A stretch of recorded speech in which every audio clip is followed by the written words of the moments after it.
주 날개미 내가 편안히 쉬네. 밤 깊고 비바람 몰아쳐도 아버지께서 널 지켜주시니 거기서 편안히 쉬리로다.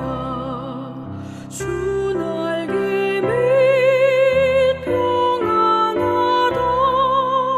그 사랑 끈을 짜니뇨. 주 날개미 내 쉬는 영혼 영원히 거기서 살리. 주 날개미 나의 피난처 되니 거기서 쉬기를 원하노라. 세상이 나를 위로치 못하나 거기서 평화를 누리리라. 주 날개미 평안하다. 그 사랑 끈을 짜니요. 주 날개미 내 쉬는 영혼 영원히 거기서 살리.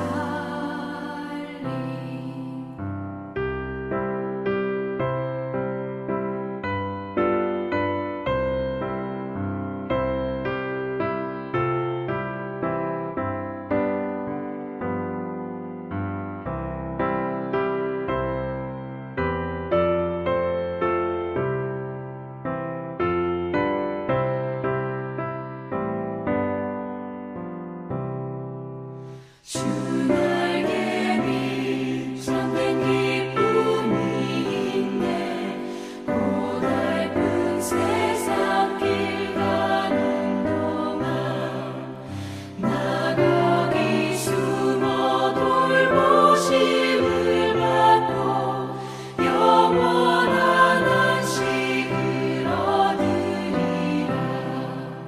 주 날개미 평안하다.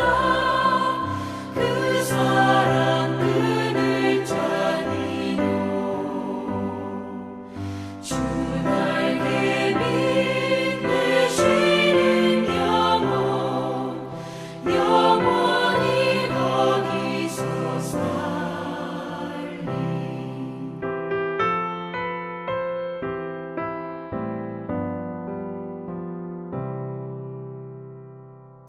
네, 오늘 본문은 성전 봉헌의 하이라이트입니다. 이제 솔로몬의 기도가 끝났습니다.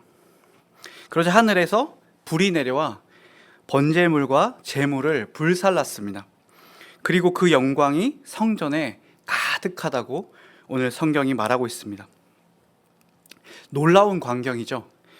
백성들 모두가 놀랐습니다. 그리고 그런 영광스러운 장면 앞에서 모두가 엎드려서 찬송합니다. 3절 하반절입니다. 주님은 선하시다. 그 인자하심이 영원하다. 하나님이 선하시고 하나님이 우리를 향한 그 사랑이 영원하다라고 지금 찬양합니다. 왜 하나님이 선하시고 그 인자하심이 영원하다고 찬양하고 있습니까? 하나님께서 이 성전에 거해 주시기로 하셨기 때문입니다. 이게 얼마나 큰 사건인지 솔로몬은 소 22,000마리와 양 12만 마리를 제물로 바칩니다.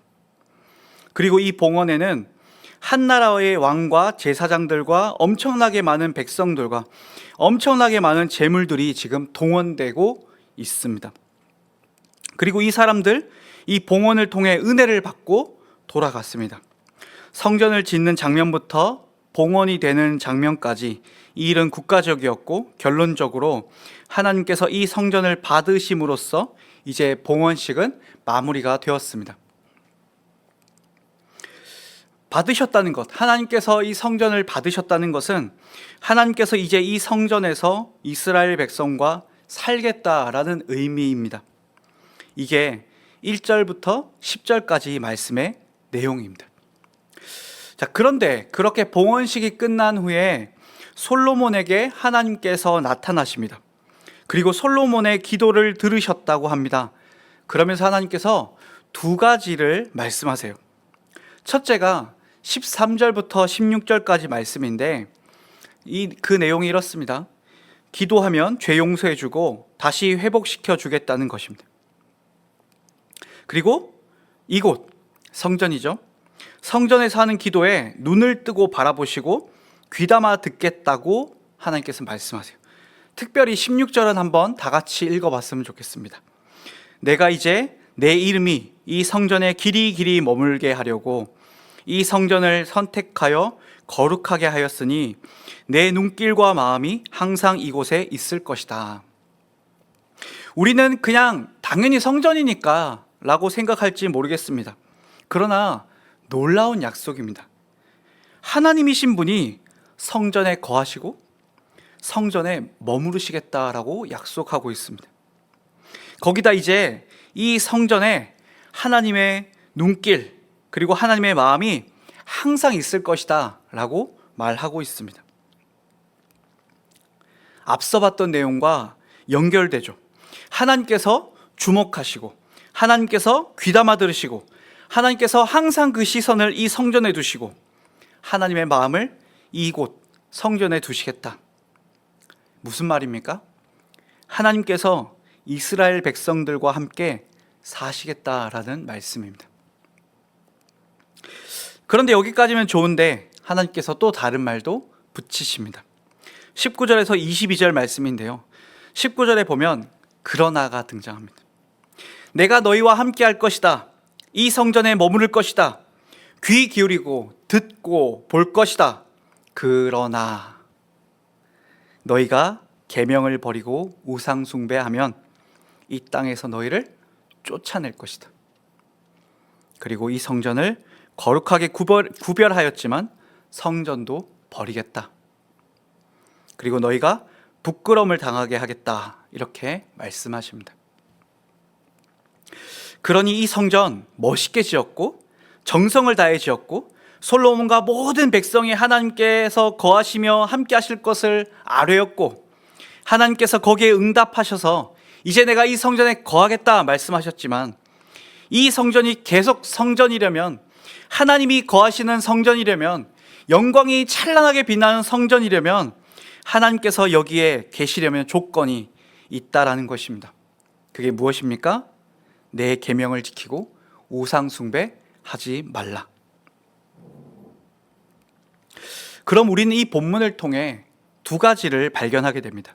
하나는 하나님께서 성전을 받으셨고 이 성전에 하나님께서 거하기로 하셨다. 그런데 성전이 성전인 이유는 정성을 들여 잘 건축했고 큰 건물을 지었기 때문이 아니라 하나님께서 거하기로 결정하심으로써 성전이 되었다는 것입니다.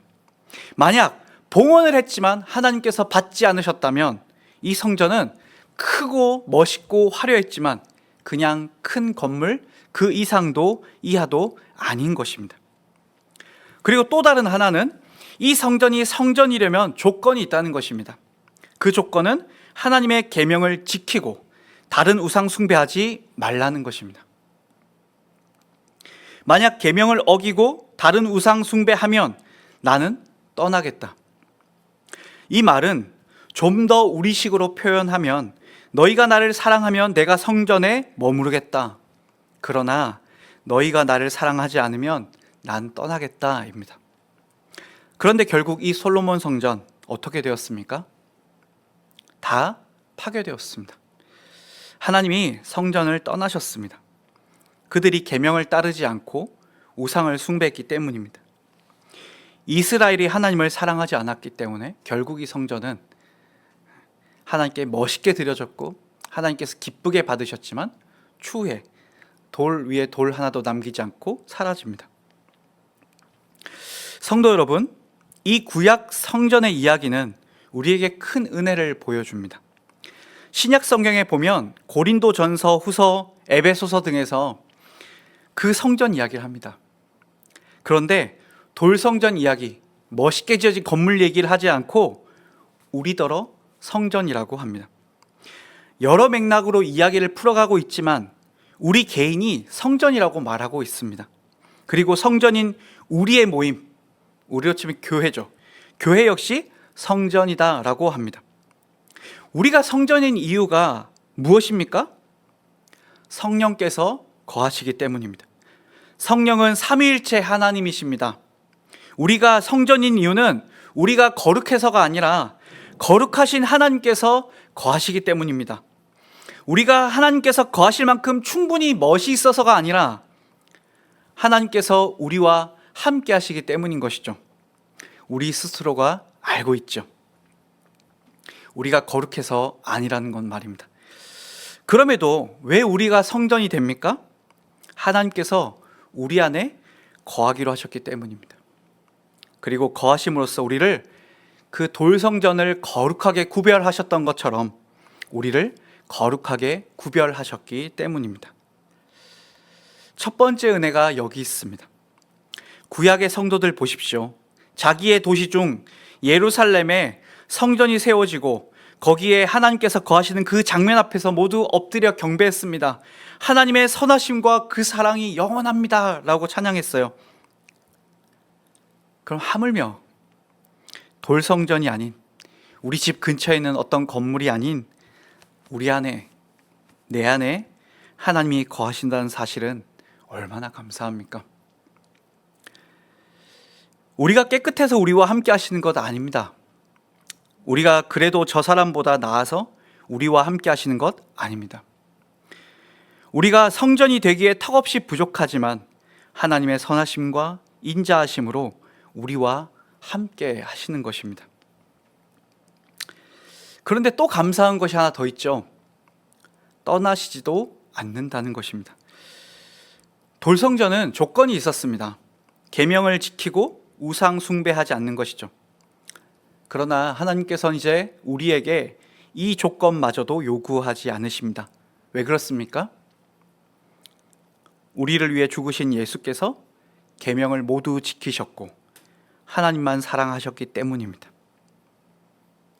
그 예수 그리스도를 믿기 때문에 설사 우리는 하나님 안 사랑하기도 하고 때론 돈과 명예, 이 세상의 가치에 목말라 하는 우상 숭배의 모습을 보여드림에도 불구하고 우리 안에 계신 성령 하나님께서는 떠나시지 않는 것입니다. 하나님께서 선하셔서 그렇습니다. 하나님의 사랑이 끝이 없어서 그렇습니다. 그러니 우리가 성전이라는 이 사실은 다만 거기에 합당한 삶을 살라는 요청에 그치지 않습니다. 나 같은 사람이 성전이 된다는 그 영광을 보셔야 합니다. 우리 같은 존재에 거하시고 그 이름을 거시는 하나님의 은총을 보셔야 합니다. 우리는 하나님의 성전입니다. 돌로 지어진 성전이 아니라 예수께서 피 흘려 사신 성전입니다. 그래서 우리는 우리가 하는 기도에 하나님께서 들으실 것을 압니다. 우리가 성전이기 때문에 하나님께서 우리를 주목하십니다. 우리의 회개를 들으십니다. 우리와 함께하며 함께 걸으십니다. 왜 그렇습니까? 우리가 성전이 되었기 때문입니다. 하나님의 이 선함과 사랑을 알 때, 그리고 내가 성전되었다는 그 영광의 무게를 알 때 우리는 비로소 성전답게 살아갈 힘을 얻게 됩니다. 성전에 걸맞는 삶을 살 수 있게 됩니다. 성도 여러분, 하나님께서 우리와 함께 하십니다. 하나님께서 우리와 함께 사십니다. 하나님이 우리를 주목하시고 우리에게 귀 기울이십니다. 오늘도 하나님과 함께 주어진 인생, 성전으로서의 인생 명예롭게 감사하며 살아가실 수 있길 바랍니다. 하나님께서 오늘도 우리와 함께 하십니다. 기도하겠습니다. 하나님, 우리와 사시다니요. 우리를 거룩한 성전이라고 하시다니요. 우리가 아는 우리의 모습은 성전이 아니라 그저 돌무더기에 가까움에도 영광의 하나님께서 우리와 사시다니요. 감사합니다. 구약 성도들과 함께 하나님의 그 선하심과 인자하심을 노래합니다. 하나님, 오늘도 나와 같은 사람과 함께 해주셔서 감사합니다. 떠나지 않으시는 그 신실하심에 감사합니다. 그리고 이 모든 일에 가능하게 해주신 예수 그리스도의 죽음과 부활에 감사드립니다. 오늘도 나의 성전된 영광을 알아 하나님 찬양하며 살겠습니다. 하나님과 함께하는 즐거움을 누리며 살겠습니다. 그리고 기꺼이 나와 함께 하시는 그 은혜에 감사하며 살겠습니다. 나를 대신해서 나의 인생을 완성해 주신 예수 그리스도의 이름으로 기도합니다. 아멘. 하늘에 계신 우리 아버지여, 이름이 거룩히 여김을 받으시오며 나라가 임하시오며 뜻이 하늘에서 이루어진 것 같이 땅에서도 이루어지이다. 오늘 우리에게 일용할 양식을 주시옵고 우리가 우리에게 죄 지은 자를 사하여 준 것 같이 우리의 죄를 사하여 주시옵고 우리를 시험에 들게 하지 마시옵고 다만 악에서 구하시옵소서. 나라와 권세와 영광이 아버지께 영원히 있사옵나이다. 아멘.